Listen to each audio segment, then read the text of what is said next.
Yeah, all good? It seems to be loading. I was doing this even earlier, though. Yeah, just had to go live. Okay, perfect. Okay. Let me go back. Excellent. Okay.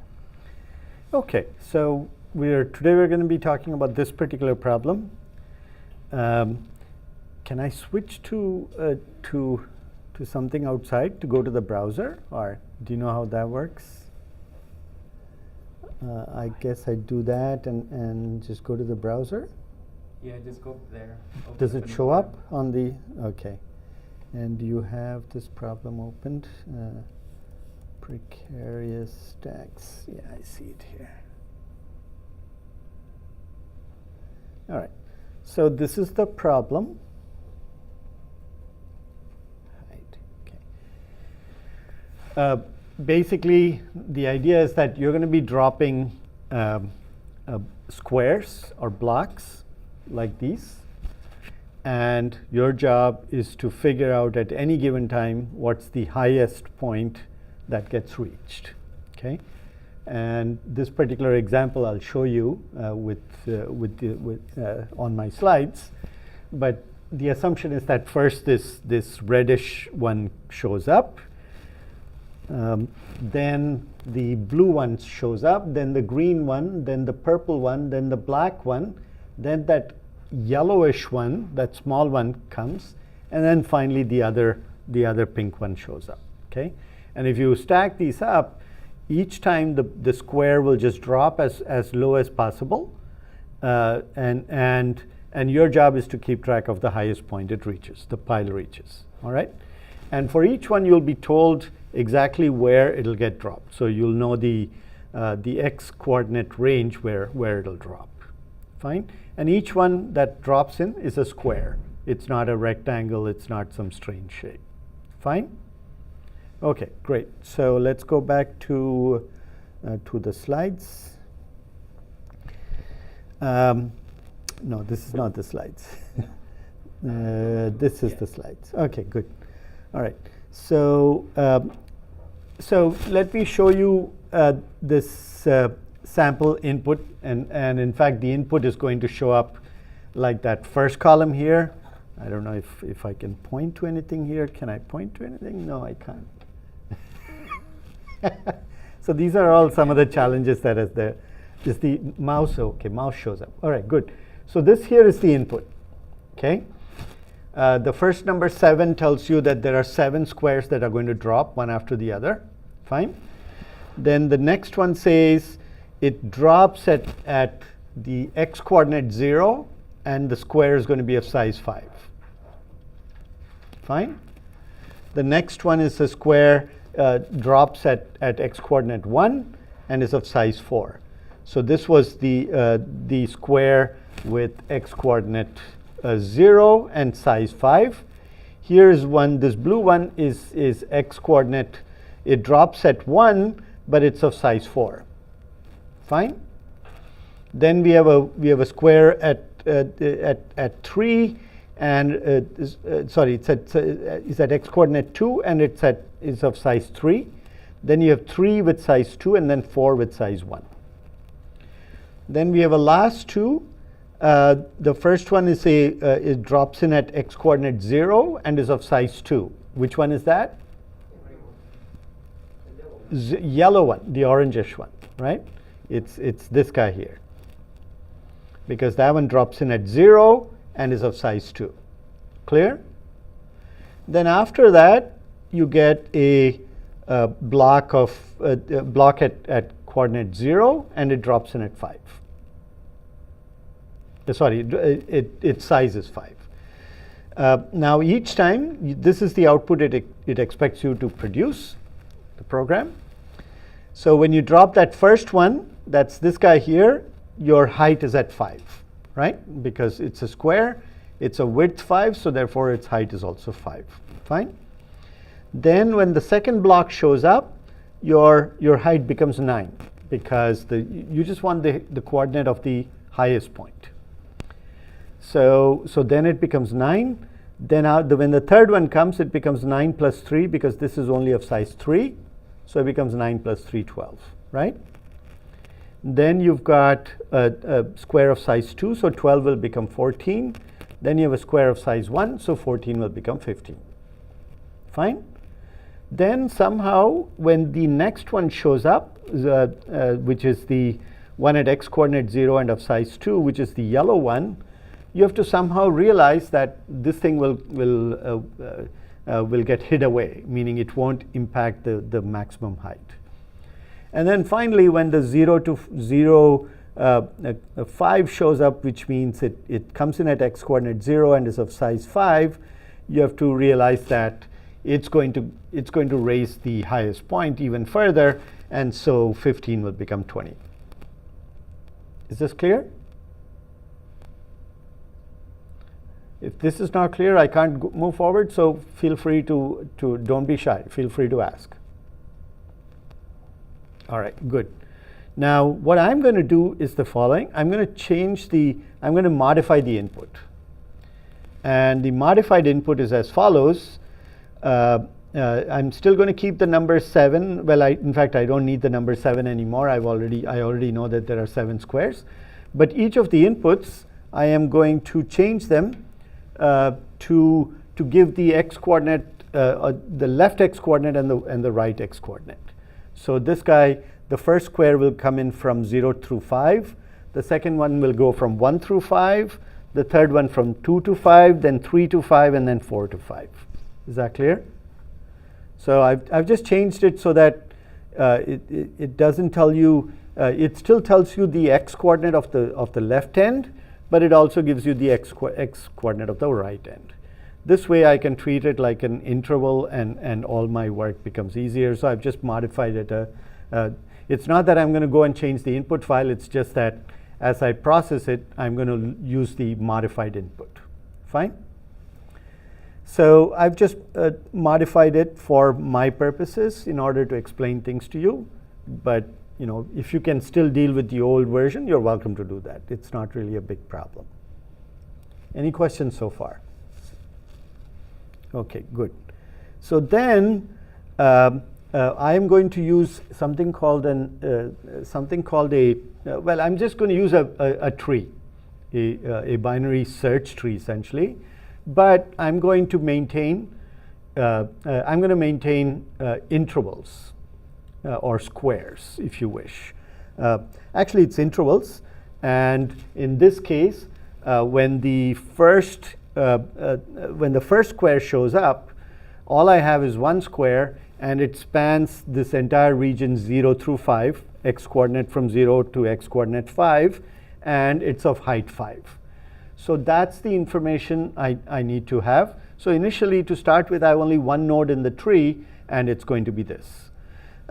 So I need to also tell you what information gets stored in each node of the tree. And in each node of the tree, I will store an interval.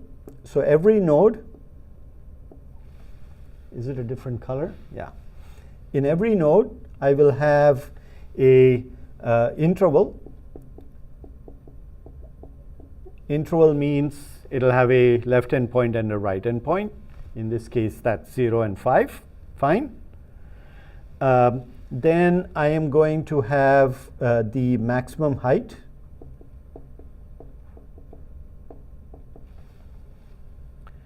And here, when I say maximum height, it's maximum height at any point in this range. Okay, it might be, it might happen only between interval 3 and 4. I don't care. All I care about is the maximum. Okay, and then I'm going to store. There's another little piece. Wow, it's leaking. Shit. Oh, you also had this problem? No. No? Yeah. I'll bet. Wow. Okay. You can probably just toss on one side. I think the blue one was working perfect. All right. At least I don't have it on my clothes. I only have it on my. Anyone wants green paint?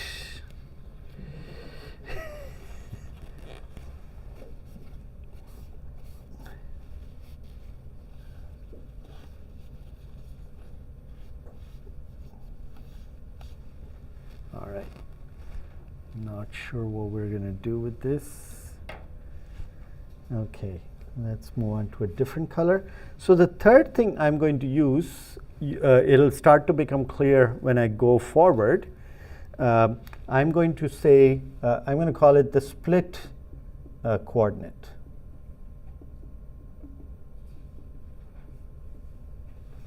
Okay. What that means is the range that I have, I'm going to split it when I go to the children. And since it's a binary tree, every node will have at most 2 children. And the left side, so if I split that node, the left side will have the range starting from the left end point to the split point, and the other one will go from the split point to the right end point. So if I'm going to split this at, let's say, 2, the left one will have 0 to 2, and the right one will have 2 to 5. Fine? So that's just to organize the tree. So it's additional information that I'm going to have. Any questions so far? All looks good? Okay. So then, question is, what's next? So I've now inserted the first square that has showed up in my input, and this is the tree that results from it. Is this pretty clear? Okay. Now let's see what happens next. Here I'm getting ready to insert the second item, and the second item is going from 1 through 5. It was, the input really said 0 to 0-4. What it meant was that it'll come in at x coordinate 0, not x coordinate 0, x coordinate 1, and it'll be of size 4. So I've changed it to 1, 5 so that this is the modified input, remember? So it tells you what the x coordinate range is for the square that's coming in. The square is going to come in between 1 and 5, and whatever is the highest point between 1 and 5, this is going to sit on top of it. And it's going to add 4 to that height. So the question is, how does the tree get impacted? And what I'm going to do is, because point x coordinate of 1 is not in my tree, I am actually going to insert it. When I insert it, it's right in between that range 0 through 5. So I'm going to split it as 0 to 1 and 1 to 5. Does that make sense? Can you go over that one more time? Right. I haven't quite inserted the value yet. Okay, so this is just preparing to insert. And what you see here is that I'm splitting the interval 0 to 5 into 2 intervals, 0 to 1 and 1 to 5. So 1 is my split coordinate. And all it says is that the tree has now expanded. And once I've done this, so I still haven't quite inserted that second request, but I have inserted the first one, and each node here has the same maximum 5, which says all this range 0 to 1 is at range 5, is at height 5, and 1 through 5 is also at height 5. So now it makes it convenient for me to add 1 through 5, right, which is the new square. The new square goes from x coordinates 1 through 5, and it's going to change this guy's maximum, but it won't change that. Right? So now it's easy for me to insert. All I need to change is the maximum, and 5 will become 9. But along the way, I also have to go and fix the parent's maximum because something has changed over there as well. Yeah, Ian. How did you decide on the split coordinate? Sorry? How did you decide on the split coordinate? Because that was easy because I initially had only 0, 5. Now I'm inserting 1, 5. So I'm going to make sure that each of those coordinates 1 and 5 are in the tree. Okay? 5 is already in the tree because I have a range 0 through 5, but 1 I don't have. And so therefore, I have to take one of the existing. Remember, the tree is simply going to be intervals. Okay? And anywhere, if I don't see 1, I'm going to introduce it. If it's there in the tree, then I don't need to do it. I'll just go and locate it and do some fixing over there. So we're like in the middle of processing.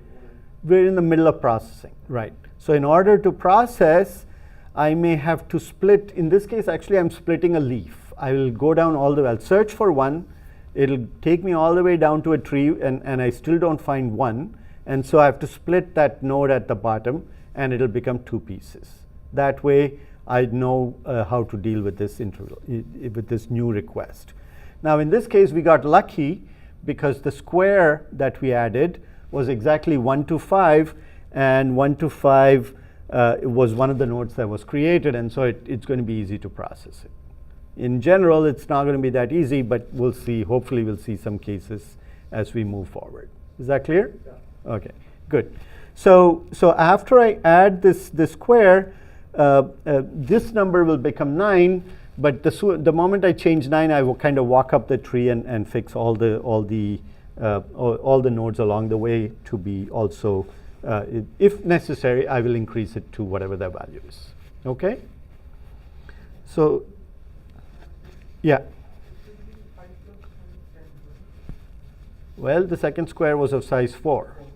Do you remember? It was a blue square. It was only of size 4. Look at the request. 1 to 5 means it's of size 4, and so therefore the square will be of size 4. Fine? All good? By the way, remind me your name? Marcelo. Marcelo. And you? Enio. Enio and Marcelo. Okay, thanks. Are you guys fine with what's going on? Yeah, all good? Okay, good. Next, we're going to try and insert 2, 5. What do you think will happen? I'm going to make sure 2 and 5 are in the tree.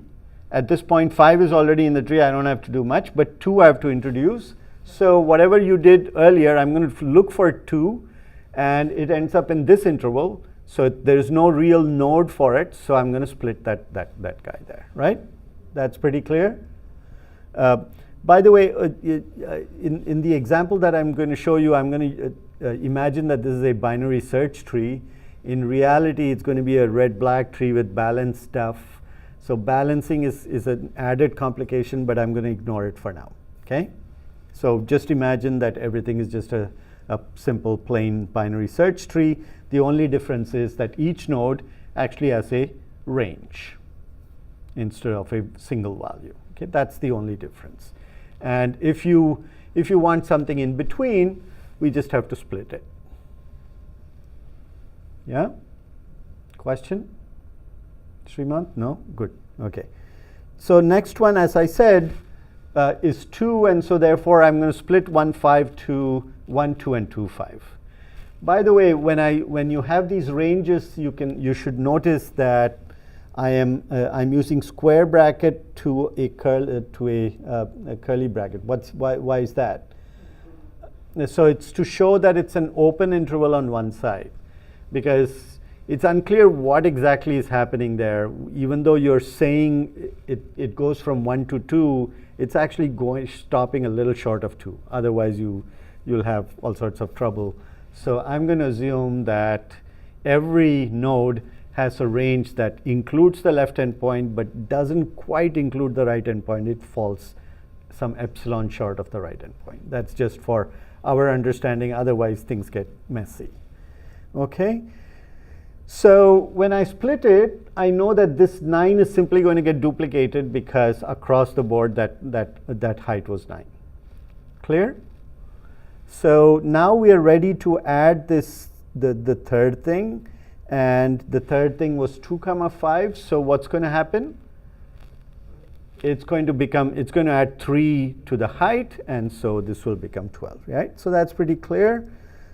So 9 becomes 12, and then when I do 12, I have to propagate it up the tree, and all I have to do is to propagate it along the path, going from parent to parent to parent.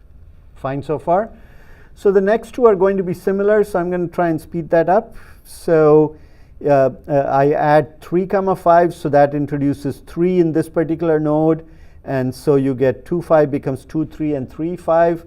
And then 3, 5 is exactly what I need to add. So 12 will become 12 plus 2, so it'll become 14. Clear? So 12 becomes 14, and that gets propagated up the tree. By the way, as I said before, even though this looks imbalanced, you can manage all of this with a red-black tree and nothing really serious, nothing seriously bad happens. We just have to write the code for rotations, and once that is done, all the rest kind of will fall into place correctly, hopefully. So then I'm going to try and insert 4, 5. That will break this node 3 to 5 into 3, 4, and 4, 5, right? And so you'll see that 3, 5 becomes 3, 4, and 4, 5. To start with, both of these will have the same height, and then when you insert 4, 5, 14 will become 15, and that'll get propagated up the tree. Good so far? So now comes the 2 interesting cases. We have to see what really happens with this. So if I want to insert 0 to 2, first of all, 2 is already there, 0 is already there. So that's a good thing. You don't have to go and split anything, right? But the 0 to 2 is not in any single node. So you have to find all the nodes that span this request 0 to 2. All right? And which are the nodes that are going to be of relevance for us? So it's going to be 0 to 1 and 1 to 2. Okay? And so really the way this happens, I'm going to show you separately how this search happens. If you want, we could do that first.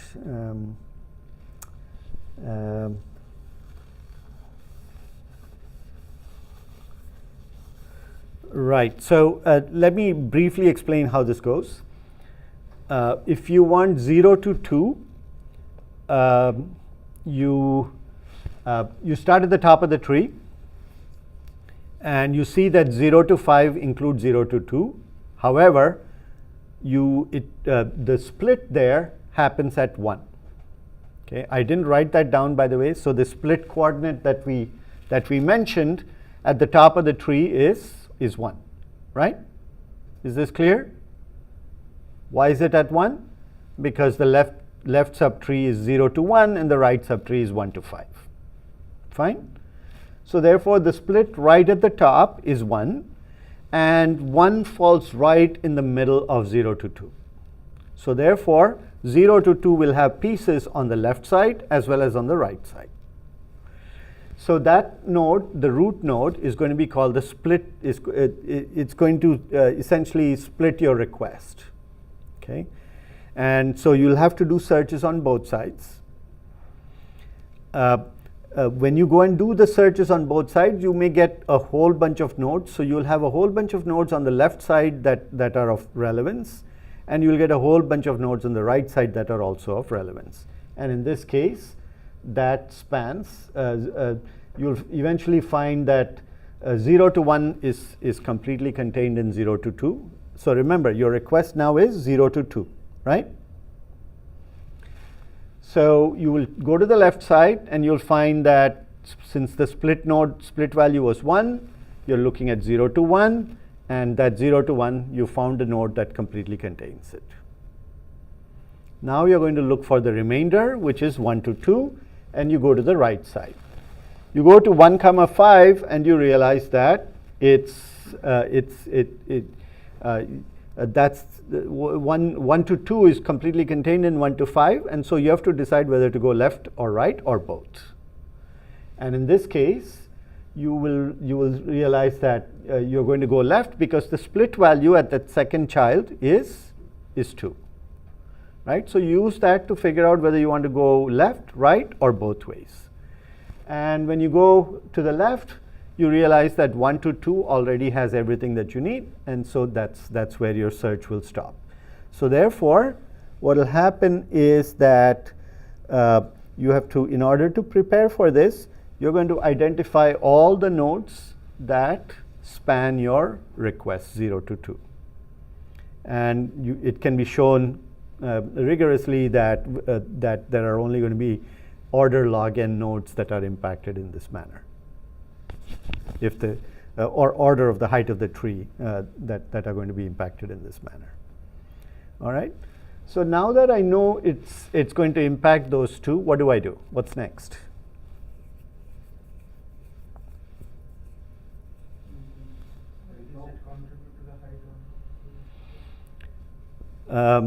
Yeah. How do I compute the new height? What do I have to change in this tree? That's the question, right?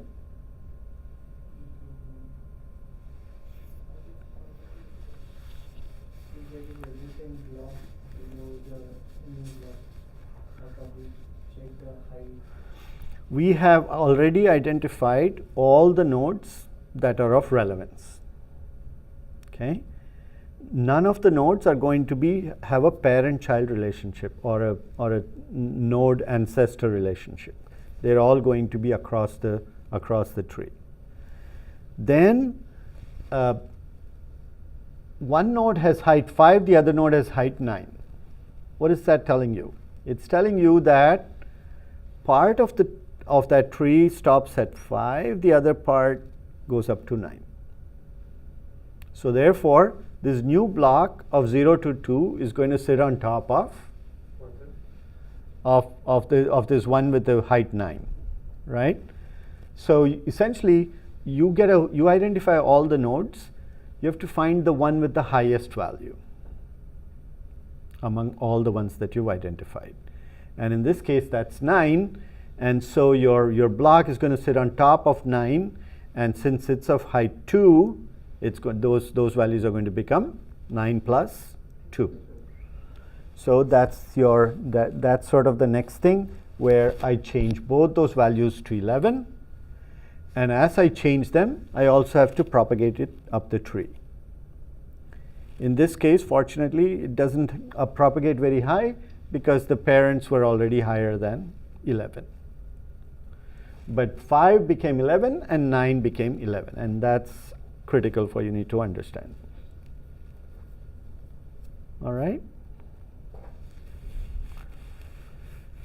Is this starting to make some sense? So the next one also is somewhat tricky to understand, but let's go over it and maybe even try out a few examples of our own. Any questions so far?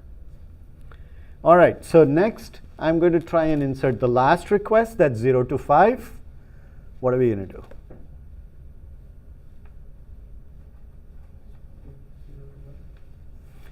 So we start at the top, right? And it's included right there. So should I bother going down, or should I stop right there? Okay, so what do I do there? If I'm going to stop right there, what's next?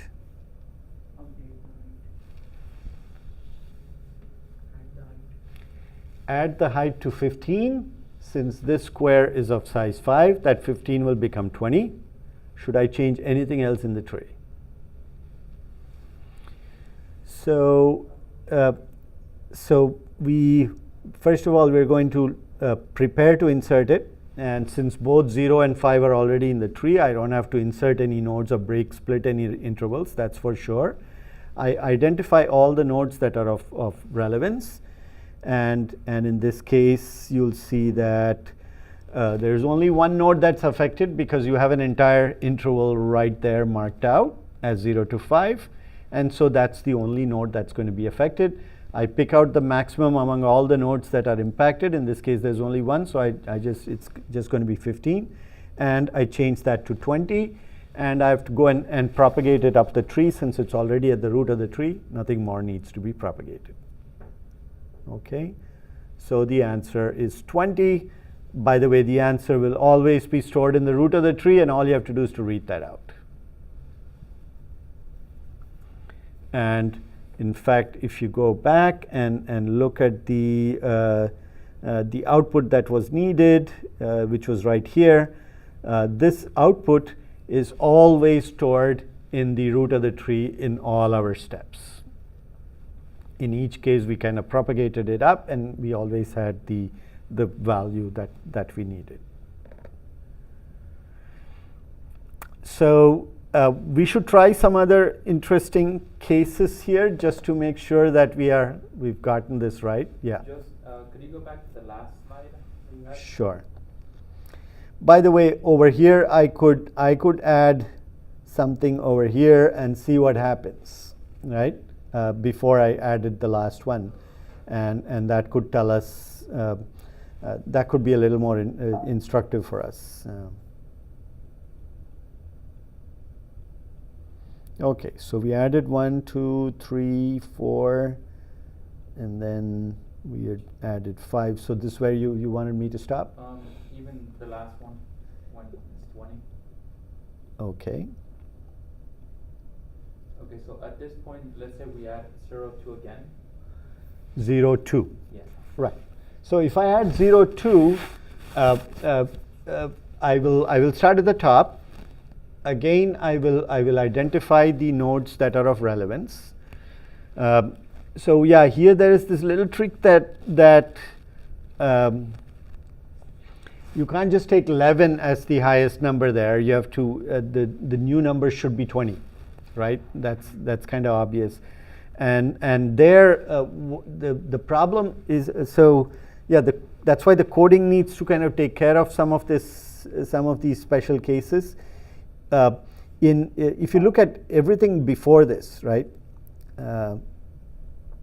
If you look at what we had at this point, let's say, what we saw was that this number 15 was available from one of the children, and so therefore this 15 is not uniform, but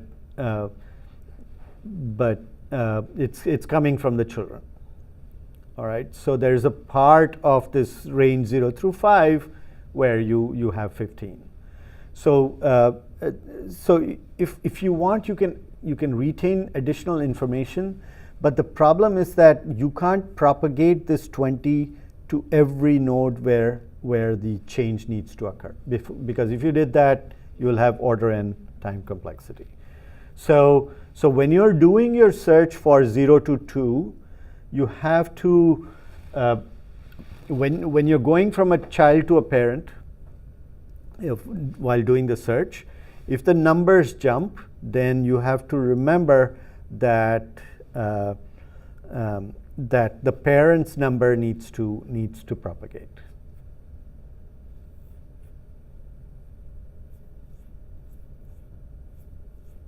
One other question is, Because if you look over here, right, when we added the 0 to 2, where was that? Here. When we added the 0 to 2, the tree looked like this. But since the 15 came from the right side, it doesn't get propagated to the left side. And then since wherever the 15 came from one of the children, it doesn't necessarily propagate to the other side, and so when you do the search, you can retain it. But when it came later on, when this became 20, the trick, the annoying thing is that it doesn't come from any of the children, which means it's a new request that cut across the board up on top, and so therefore it applies to everything. mm-hmm. So whenever you have the parent being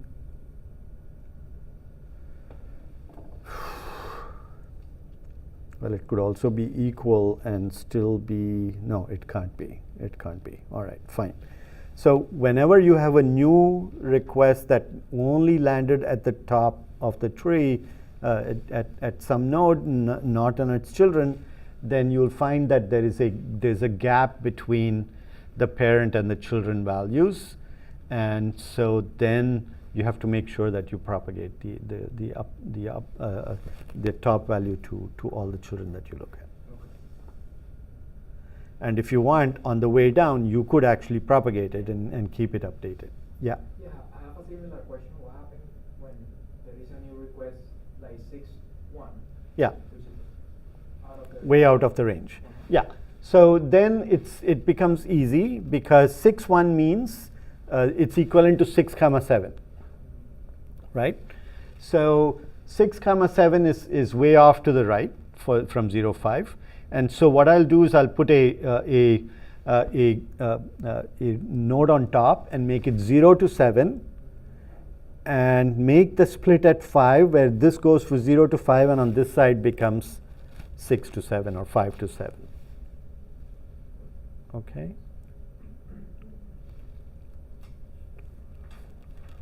And clearly when I do that split, when I add that new node, I'll make sure that on this side I have 0, not the same value as this side, right?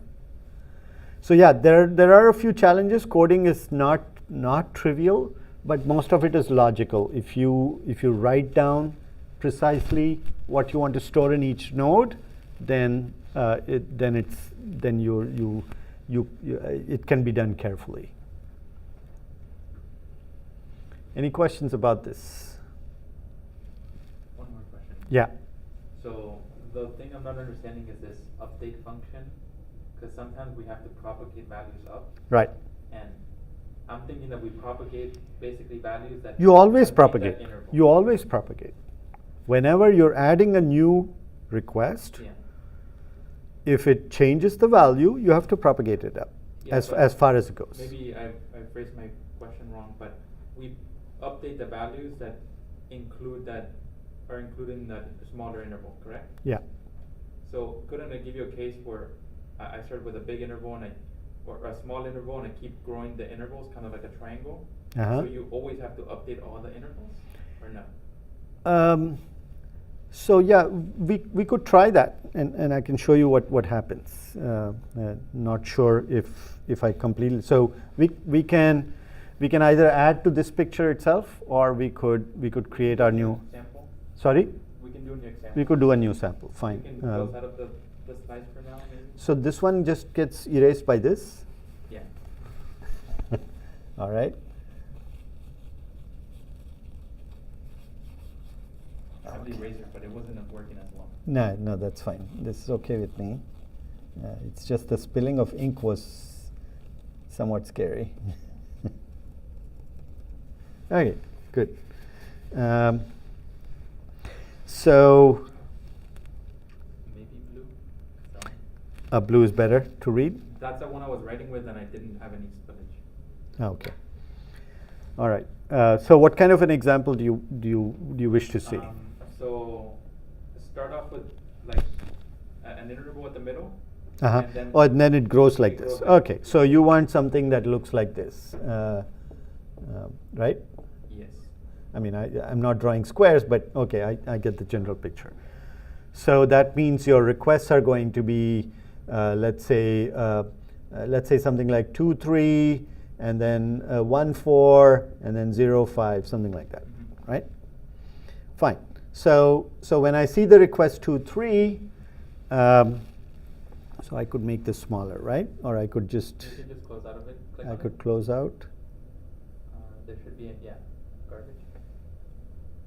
Okay. All right. So, cool. So when I first have 2, 3, it's very clear. That's all I'll have, 2, 3, and it'll be of size 1. Right? Then when I add 1, 4, I know I need to add more points. So I'm going to get since 1, 4 is it already contains 2, 3. I'm going to make that as my because both 1 and 4 are well. I should probably do 1, 3 first and then add 4. We could do it slowly, or we could do it in one shot. But essentially, what will happen is that you'll get 1, 4, where this will get split at, let's say, either 2 or 3, and you'll get 1, 2 over here, and then 2, 4 over here, and then this one will go 2, 3, and 3, 4. That's what will happen with inserting 1 and then inserting 4. Did that make sense? Okay, so the split point. So the split point at the top here is 2, and the split point here is 3.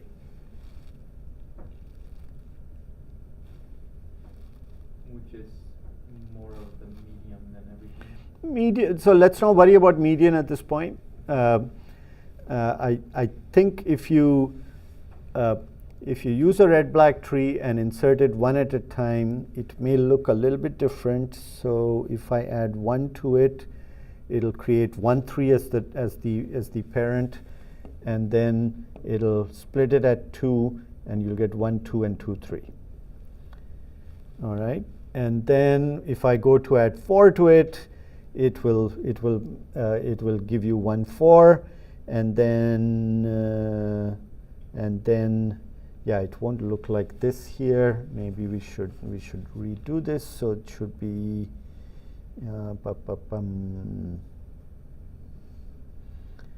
1, 4 will.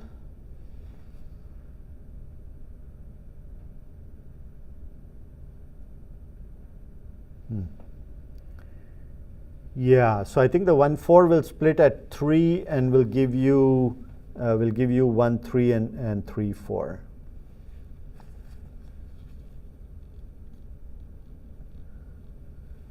And the 1, 3, of course, is what you already have, 2. That's 1, 2, and 2, 3. So it all depends on what order you put them in. Okay, so ultimately you'll have a tree that looks either like this or the one I drew before. And now we are ready to add 1, 4. And when I add 1, 4, remember, by the way, I had 2, 3, and its total height was 1. I could use a different color for that. So this used to be 1. When I added this is going to be 0, and this is going to be 1. This is going to be 0, and this is going to be 1. That's what it's going to look like. And then we will now figure out that 1, 4 should become what? 1 plus 3, right? And it'll only change it at the top, not anywhere else. And this is that strange case where that thing spanned the whole interval. Does that make sense? Yes. All right. So now I want to add 0, 5, right? And similar things are going to happen. I could either add 0 first or 5 first. It really doesn't matter so much. But if I added 0 first, then I would get 0, 4 on top, and it'll split at 1, and one side will contain all of this, and the other side will contain nothing. So 0, 4 on top, and 0, 1 over here, and the rest would be what you had there. 1, 4, 1, 3, 3, 4, and then 1, 2, 2, 3. Okay. This part of the right side of the tree hasn't changed at all. The left side was what you newly added. Next, you will add 5, and then you'll get 0, 5 here on top, and it'll split at 4. And on the left side, you'll get 0, 4, splitting at 4, and then the right side will have 4, 5. The 0, 4 will be whatever the tree that I drew here. All of this would show up over here. Isn't that growing? That size N? Linearly growing? I'm just going to attach it. I don't have to do anything to it. No, I mean like the depth. Again, as I said, you will first do it, and then you will do you will end up doing some kind of a balancing thing. Okay. So I'm not worried about balancing at this point. I think that's a separate issue, and I'll deal with it in a different manner. Okay. Yeah, we can talk about rotations and balancing if you want. Yeah, the other possibility is to insert 0, and 0 goes way up to the left and becomes a child of 1, 2. That's also a possibility. I'm not sure. I haven't quite thought that part through. So either way, I will get something like this, and 0, 5 will have because your 0, 4 had length what? 1 plus 3, right? Height 1 plus 3, And so this had height 1 plus 3, and now this is going to be 1 plus 3 plus 5. And again, because that request spanned that whole interval, it's going to be just at the top. And then, I don't know, did this answer your question? Yeah. So you're still concerned about imbalance. That's the main thing. Yeah. Yeah, we can talk about imbalance next, but is this pretty clear, you think? Yeah? All right, so let's talk about balancing and red-black trees or whatever. Okay. Sorry?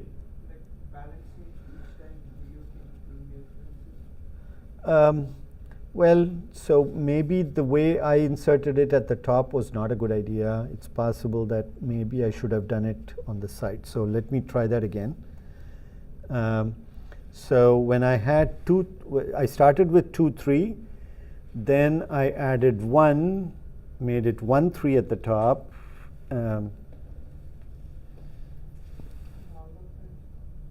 But then I made the split point to be where I did that, needed to add that extra thing. Instead, I should have done it differently.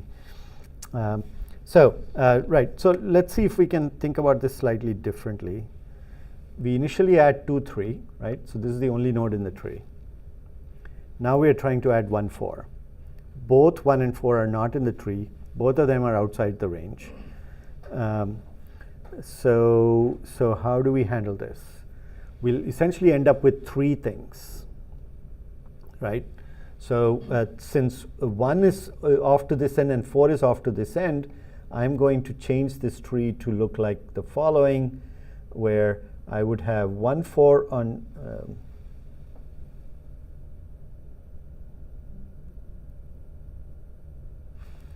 yeah. So I shouldn't have 1, 4 on top. I should still have yeah.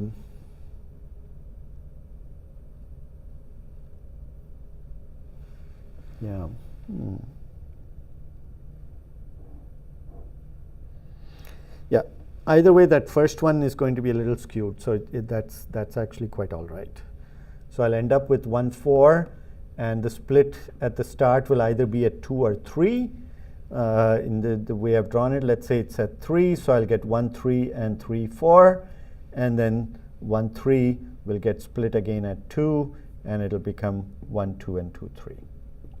And now we know exactly what to do in terms of adding 1, 4, right?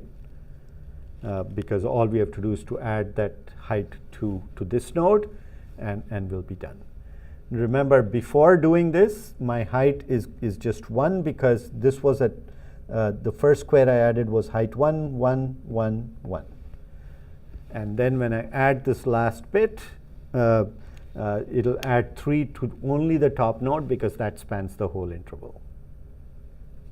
So 1 will become 1 plus 3. Now let's see what happens when we add 0, 5.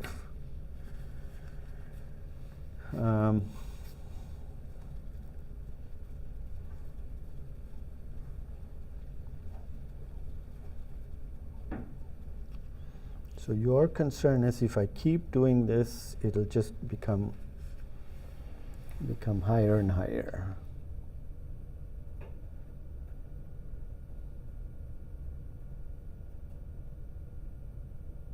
Yeah. All right. So if I want to add 0, 5, eventually I'll end up with 0, 5 like this. It will either split at 1 or 4. Doesn't really matter. So let's say it splits at 4. I'll get 0, 4, and 4, 5. And then I split this at 1, and I will get 0, 1, and 1, 4. And 1, 4 is the old tree, and 1, 4 gets split at 1, 3, and 3, 4, and 1, 3 gets split at 1, 2, and 2, 3. So essentially, I had the old tree, which was just this part, and and I ended up adding 2 levels to it. Could I have done it differently?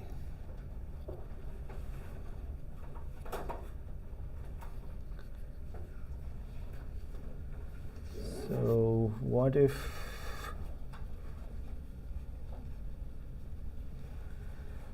I did by Marcelo? What if I still keep 1 4 on top? I have 1 3 and 2 and 3 4, and 1 3 became 1 2 and 2 3. And now if I want to add 0 and 5, I could add 0 1 over here and make the 0 2, make the 0 3, and make the 0 4, right? And this would be 1 2. And over here I would add what? 4 5. And make this as 5, make this as 5. And I would have 3 4 over here. So I've added this new node, this new node, this new node, and this new node, and I changed things all along the path to the root of the tree. So it looks like this also is a possibility. This is more like addition of a new node, and so this has a better chance of being able to rotate. So yeah, we may have to deal with the addition in a different manner. Now let's talk about how to deal with rotations, because rotations are critical.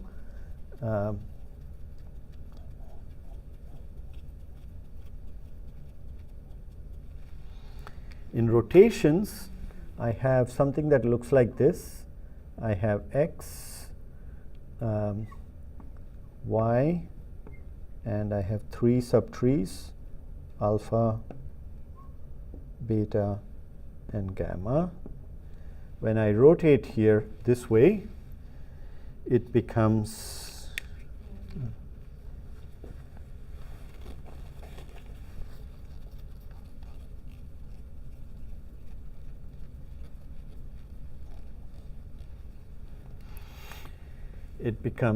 y, x, and alpha is over here, beta, gamma are over here.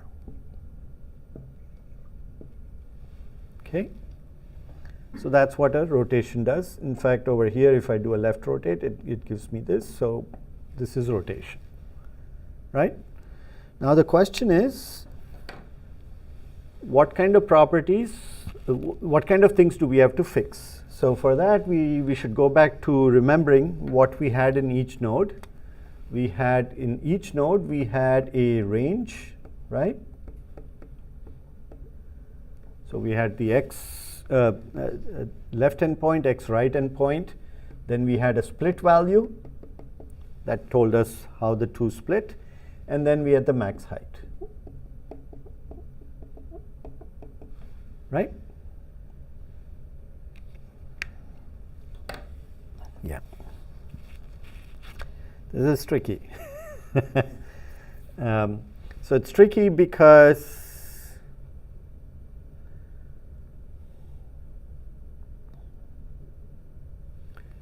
right. So it's tricky because it's possible that the max height of the parent is larger than that of the children. I think whenever that happens, we just go and normalize it so that this problem doesn't occur, where we just fix the 2 children. We don't worry about anything below it. It can be handled some other time when it's needed, but for now, we need to take care of this. Here we were dealing with the size of the tree, so therefore here we will assume that the max height of x, m of x, will assume is at least either m of y or the m of this node.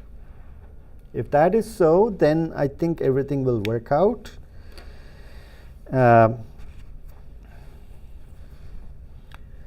So let's call this m of node x, node v. Let's call this m of v. Let's call this split of v, and let's call this left of v and right of v. Okay? because it's a range, I'm going to have left and right. So the range of x shouldn't change. Is that right? No. Yeah, it will change. Everything changes. Okay, so so we're going to do the following. The left of x becomes left of y over here. Whatever is the left end point of this, left of x, will now become the left end point of this guy. Okay.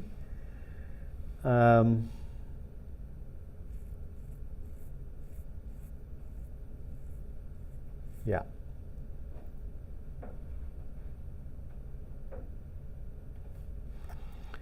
Whatever was the right end point of x now becomes right end point of y, because that it should still deal with the same range. Then the split value will now be a little weird. What will the split value be? Over here, the split value was whatever put you on these two sides. That split value is still going to be the same, I think. So split value of x now becomes split value of y.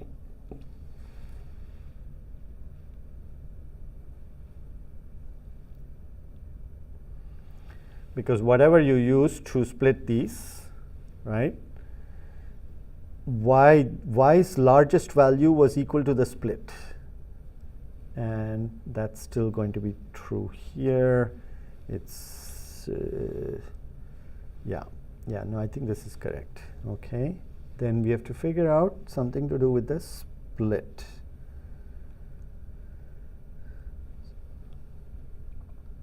Well, we figured out the left, right, and median for this guy. And what is the split? The split doesn't change. Split of what used to be x now becomes split of y. Oh, wait, m is the max height. Max height shouldn't change. All we have done is to rotate the tree. Right, so this part is all correct. Now, this tells us what to do with y, so we got this figured out. We have to figure out what happens here, and that's not so easy. How am I doing on time? 9 minutes. 9 minutes, okay.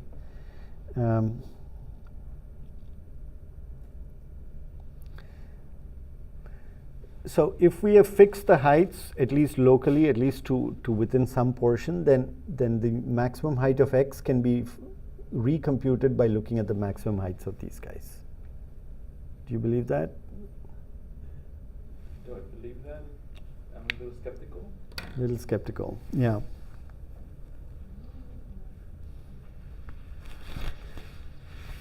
Right, I think before you do the rotations, if I'm going to do this rotation, I'm going to make sure that these three values are normalized, in the sense that this guy's x's maximum height is either the maximum height of y or the maximum height of this guy. And same thing over here. After that, I will go and do the rotations, which I can do, right? So I think if I do it that way, then I always have these values to figure out, and so this should work out okay for me.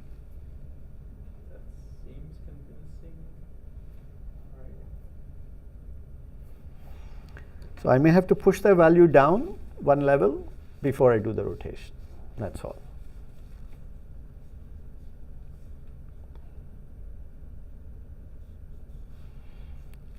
And then after that, the x value, the left value is going to be the split value of y.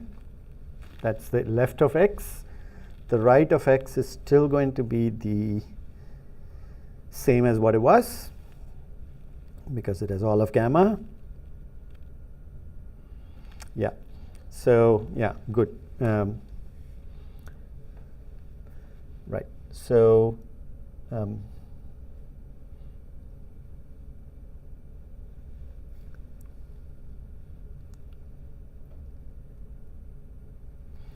Yeah, I've written it in a strange way here, so I have to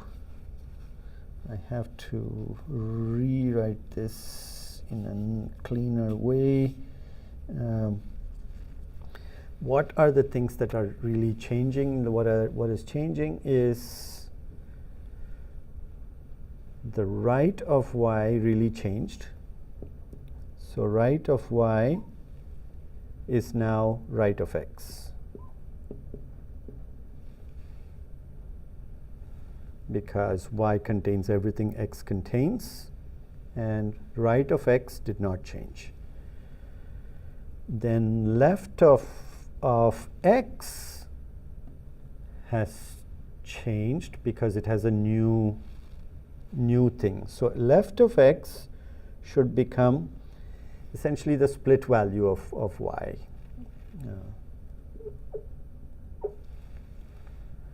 Because wherever you split, that's where the left end point of all of this is going to happen.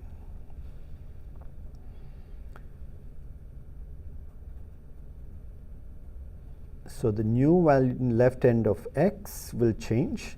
The new right end of y will change. The left end of y does not change. The right end of x does not change. So then we are left with figuring out what about the split guys. The split value of y is now, split value of y is now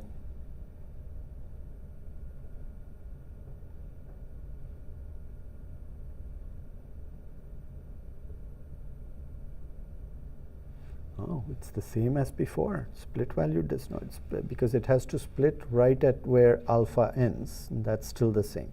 So this part doesn't change. Okay, good. So split value doesn't change. Split value of x is also between beta and gamma. That doesn't change. So split values don't change. Great. So we're now left with only the maximum heights. And so the maximum height of x and the maximum height of y is what we have to figure out. Maximum height of x, I'm saying we recompute it as the maximum heights of beta and gamma. So it's the larger of maximum of beta and maximum of gamma. Whereas maximum of y is simply going to be maximum of the old value of x, mx old. So I should have done that first.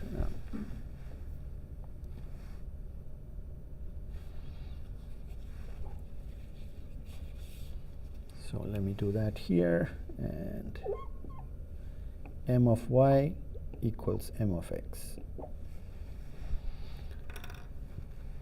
And that's all I need to know about rotations. So this looks convincing to me. I'd have to check this one more time, but so basic rotations work. I just have to throw in the new values. If necessary, create a new interval way at the bottom, and then readjust things.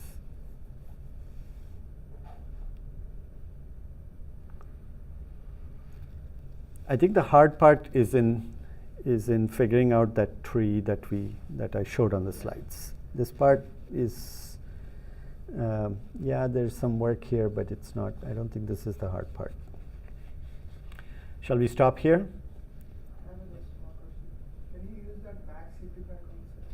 What concept? The max simplify concept.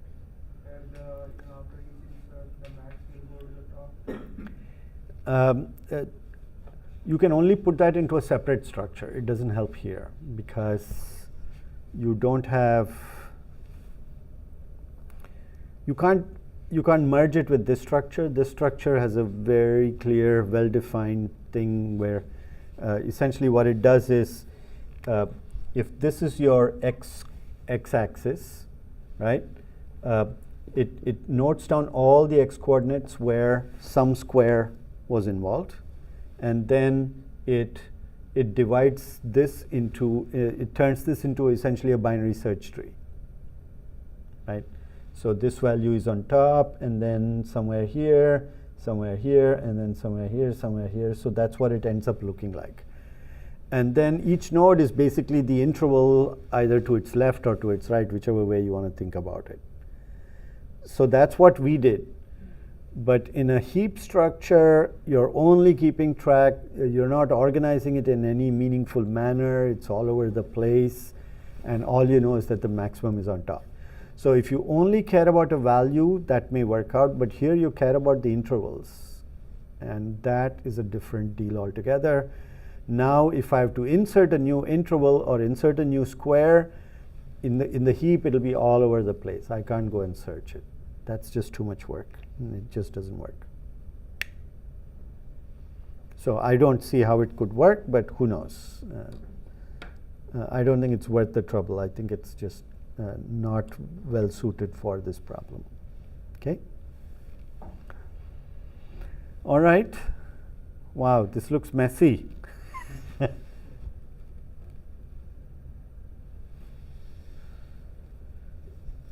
But feedback on this new technology? Up or down? You like it? Medium? Yeah, I'm also very medium about it. You, sir? I like the color. You like the colors? Yeah. All right, yeah. Yeah, I think, yeah, it went off my fingers as well, yeah. As long as it doesn't poison me.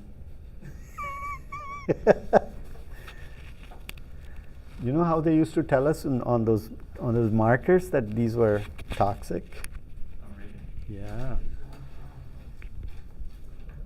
I think now they all say like non-toxic. Now they all say non-toxic, yeah. Meaning it might kill you, but not quickly.